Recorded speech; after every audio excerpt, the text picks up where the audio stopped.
नमस्कार विद्यार्थी मित्रांनो, मराठी जीके अकॅडमी या आपल्या आवडत्या यूट्यूब चॅनल आपले सर्वांचे स्वागत आहे। आजच्या व्हिडिओमध्ये आपण महाटीईटी परीक्षा 2024 समाजशास्त्र व मराठी व्याकरण या विषयातील संभाव्य प्रश्न पाहणार आहोत। हे प्रश्न सर्वांनी शेवटपर्यंत पाहायचे आहेत आणि व्हिडिओ आवडल्यास व्हिडिओ लाईक आणि यूट्यूब चॅनलला एक सबस्क्राइब नक्की करायचं आहे, का तर तुम्हाला असे महत्त्वपूर्ण व्हिडिओ नक्की बघायला मिळतील। तर मित्रांनो, व्हिडिओला सुरुवात करूया। प्रश्न क्रमांक पहिला, दार्जिलिंग हे थंड हवेचे ठिकाण खालीलपैकी कोणत्या राज्यात आहे? तर ऑप्शन क्रमांक 1 योग्य राहील मित्रांनो। आपलं उत्तर पश्चिम बंगाल या राज्यामध्ये दार्जिलिंग हे थंड हवेचे ठिकाण आहे। प्रश्न क्रमांक दुसरा, कलिंग प्रदेश हे कोणत्या राज्याचे ऐतिहासिक नाव आहे? तर ऑप्शन क्रमांक 2 योग्य राहील मित्रांनो। आपलं उत्तर ओडिशा या राज्याचे कलिंग प्रदेश हे ऐतिहासिक नाव आहे। प्रश्न क्रमांक तिसरा, भारतातील डॅश या राज्यात सर्वात जास्त रबराचे उत्पादन होते? तर ऑप्शन क्रमांक 3 योग्य राहील मित्रांनो। आपलं उत्तर केरळ या राज्यामध्ये भारतातील सर्वात जास्त रबराचे उत्पादन होते। प्रश्न क्रमांक चौथा, भारताचा क्षेत्रफळाच्या दृष्टीने जगात कितवा क्रमांक लागतो? तर ऑप्शन क्रमांक 4 योग्य राहील मित्रांनो। आपलं उत्तर 5वा क्रमांक भारताचा जगात क्षेत्रफळाच्या दृष्टीने लागतो। प्रश्न क्रमांक 5वा, सन 2011च्या जनगणनेनुसार भारताची लोकसंख्या सुमारे किती? तर ऑप्शन क्रमांक 3 योग्य राहील मित्रांनो। आपलं उत्तर 121 कोटी। सन 2011च्या जनगणनेनुसार भारताची लोकसंख्या आहे। प्रश्न क्रमांक 6वा, महाराष्ट्रातील दुसऱ्या क्रमांकाचे उंच शिखर कोणते आहे? तर ऑप्शन क्रमांक 1 योग्य राहील मित्रांनो। आपलं उत्तर साल्हेर हे महाराष्ट्रातील दुसऱ्या क्रमांकाचे सर्वात उंच शिखर आहे। प्रश्न क्रमांक 7वा, उस्मानाबाद जिल्ह्यात खालीलपैकी कोणते ठिकाण तालुक्याचे ठिकाण नाही? तर ऑप्शन क्रमांक 2 योग्य राहील मित्रांनो। आपलं उत्तर नळदुर्ग हे ठिकाण उस्मानाबाद जिल्ह्यात तालुक्याचे ठिकाण नाही। प्रश्न क्रमांक 8वा, महाराष्ट्राची उपराजधानी म्हणून कोणत्या शहराला ओळखले जाते? तर ऑप्शन क्रमांक 3 योग्य राहील मित्रांनो। आपलं उत्तर नागपूर या शहराला महाराष्ट्राची उपराजधानी म्हणून ओळखले जाते। प्रश्न क्रमांक 9वा, रायगड जिल्ह्यातील भात संशोधन केंद्र कोठे आहे? तर ऑप्शन क्रमांक 1 योग्य राहील मित्रांनो। आपलं उत्तर कर्जत येथे रायगड जिल्ह्यातील भात संशोधन केंद्र आहे। प्रश्न क्रमांक 10वा, महाराष्ट्रात ई-ऑफिस प्रणाली लागू करण्यात आलेला पहिला जिल्हा कोणता आहे? तर ऑप्शन क्रमांक 3 योग्य राहील मित्रांनो। आपलं उत्तर सिंधुदुर्ग हा जिल्हा महाराष्ट्रात ई-ऑफिस प्रणाली लागू करणारा पहिला जिल्हा आहे। प्रश्न क्रमांक 11वा, महाराष्ट्रात औद्योगिक विकास महामंडळाचे म्हणजे MIDC चे मुख्यालय कोठे आहे? तर ऑप्शन क्रमांक 4 योग्य राहील मित्रांनो। आपलं उत्तर मुंबई येथे महाराष्ट्र औद्योगिक विकास महामंडळाचे मुख्यालय आहे। प्रश्न क्रमांक 12वा, वारकरी संप्रदायाने कोणा संत म्हणून स्वीकारले आहे? तर ऑप्शन क्रमांक 3 योग्य राहील मित्रांनो। आपलं उत्तर शेख महम्मद यांना वारकरी संप्रदायाने संत म्हणून स्वीकारले आहे।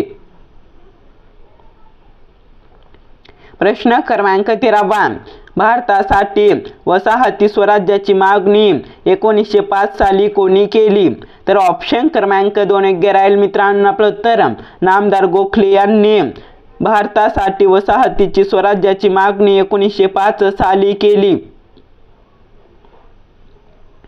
प्रश्न क्रमांक 14वा, भारताच्या कोणत्या राज्यात कोळी समाजाची वस्ती मोठ्या प्रमाणात आहे? तर ऑप्शन क्रमांक 1 योग्य राहील मित्रांनो। आपलं उत्तर महाराष्ट्रात भारताच्या कोळी समाजाची वस्ती मोठ्या प्रमाणात आहे।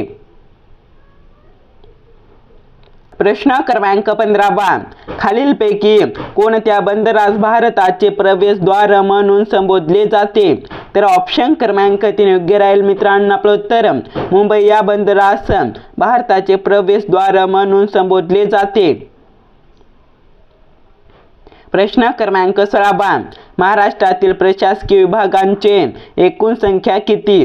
तर ऑप्शन क्रमांक 1 योग्य राहील मित्रांनो. आपलं उत्तर 6 महाराष्ट्रातील प्रशासकीय विभागांची एकूण संख्या आहे. प्रश्न क्रमांक 17 मराठीचे आद्य कवी मुकुंदराज यांची समाधी कोठे आहे?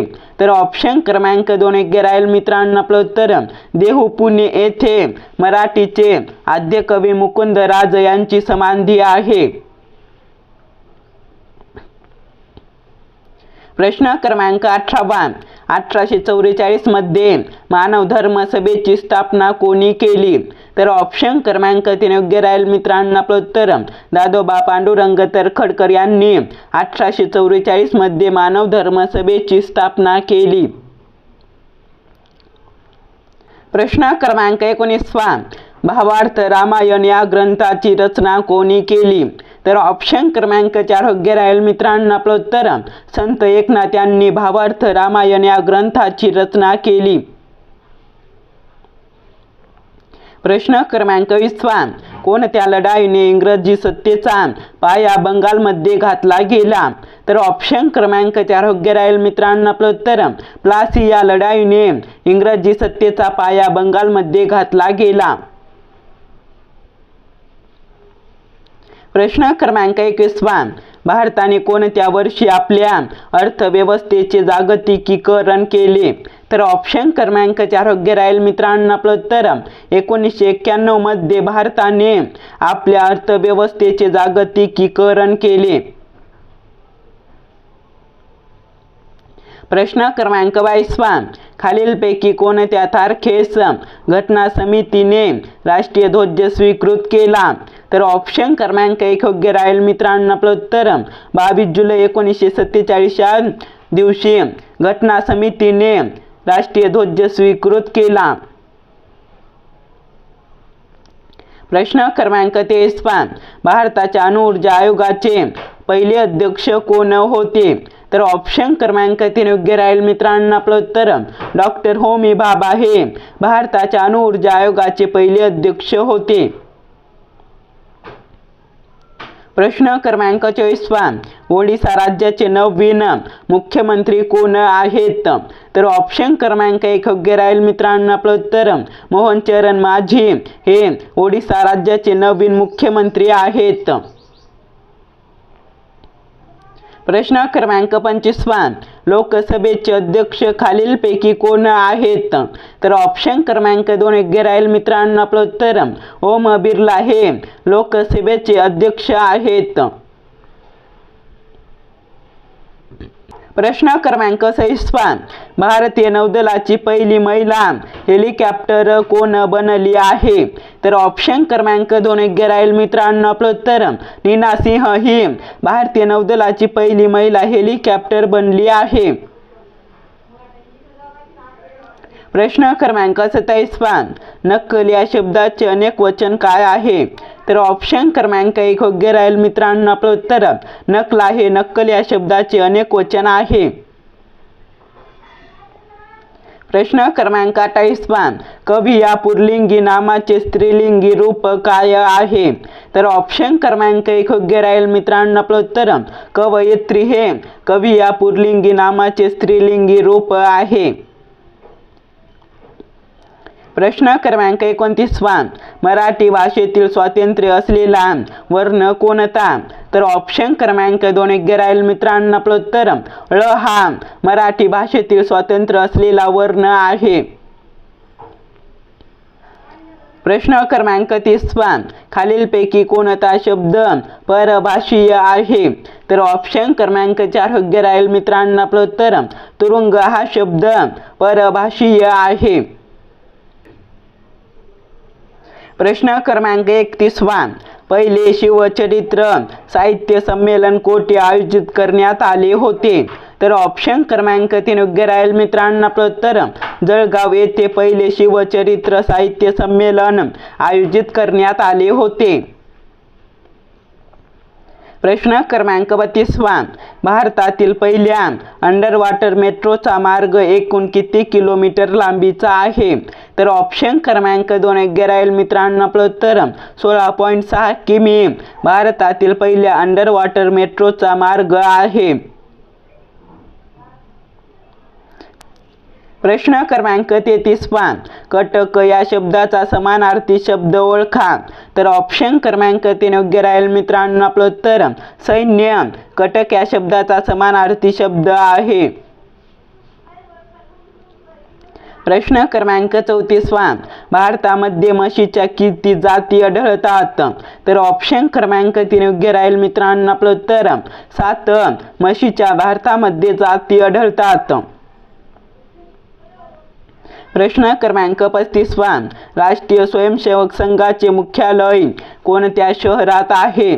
तर ऑप्शन क्रमांक 3 योग्य राहील मित्रांनो. आपलं उत्तर नागपूर या शहरामध्ये राष्ट्रीय स्वयंसेवक संघाचे मुख्यालय आहे.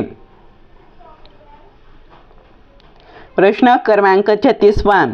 सुभाषचंद्र बोस यांना देशनायक म्हणून कोणी संबोधले? तर ऑप्शन क्रमांक 4 योग्य राहील मित्रांनो. आपलं उत्तर रवींद्रनाथ टागोर यांनी सुभाषचंद्र बोस यांना देशनायक म्हणून संबोधले.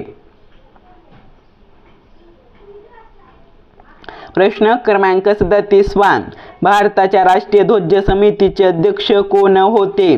तर ऑप्शन क्रमांक 1 योग्य राहील मित्रांनो. आपलं उत्तर डॉक्टर राजेंद्र प्रसाद हे भारताच्या राष्ट्रीय ध्वज समितीचे अध्यक्ष होते. प्रश्न क्रमांक 38. समान नागरी कायदा लागू करणारे देशातील पहिले राज्य कोणते? तर ऑप्शन क्रमांक 1 योग्य राहील मित्रांनो. आपलं उत्तर उत्तराखंड हे राज्य समान नागरी कायदा लागू करणारे देशातील पहिले राज्य आहे. प्रश्न क्रमांक 39. पहिल्या बालस्नेही पोलीस स्टेशनचे उद्घाटन कोठे झाले? तर ऑप्शन क्रमांक 1 योग्य राहील मित्रांनो. आपलं उत्तर महाराष्ट्रामध्ये पहिल्या बालस्नेही पोलीस स्टेशनचे उद्घाटन झाले. प्रश्न क्रमांक 40. सध्या जागतिक जहाज बांधणी क्षेत्रात भारत कितव्या क्रमांकावर आहे?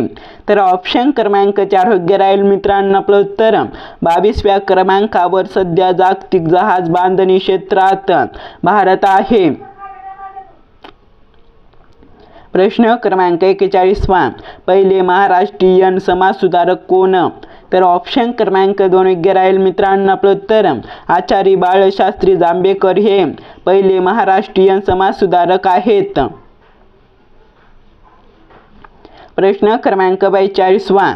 पराक्रम दिन केव्हा साजरा केला जातो? तर ऑप्शन क्रमांक 2 योग्य राहील मित्रांनो. आपलं उत्तर 23 जानेवारी या दिवशी पराक्रम दिन साजरा केला जातो. प्रश्न क्रमांक 43. जगातील पहिल्या ओम आकाराच्या मंदिराचे कोणत्या राज्यामध्ये उद्घाटन करण्यात आले? तर ऑप्शन क्रमांक 1 योग्य राहील मित्रांनो. आपलं उत्तर राजस्थान या राज्यामध्ये जगातील पहिल्या ओम आकाराच्या मंदिराचे उद्घाटन करण्यात आले. प्रश्न क्रमांक 44. छत्रपती शिवाजी महाराजांच्या गुप्तहेर खात्याचे प्रमुख कोण होते? तर ऑप्शन क्रमांक 3 योग्य राहील मित्रांनो. आपलं उत्तर बहिर्जी नाईक हे छत्रपती शिवाजी महाराजांच्या गुप्तहेर खात्याचे प्रमुख होते. व्हिडिओ आवडल्यास लाईक आणि यूट्यूब चॅनलला एक सबस्क्राईब नक्की करा मित्रांनो. आपण भेटूया नेक्स्ट व्हिडिओमध्ये.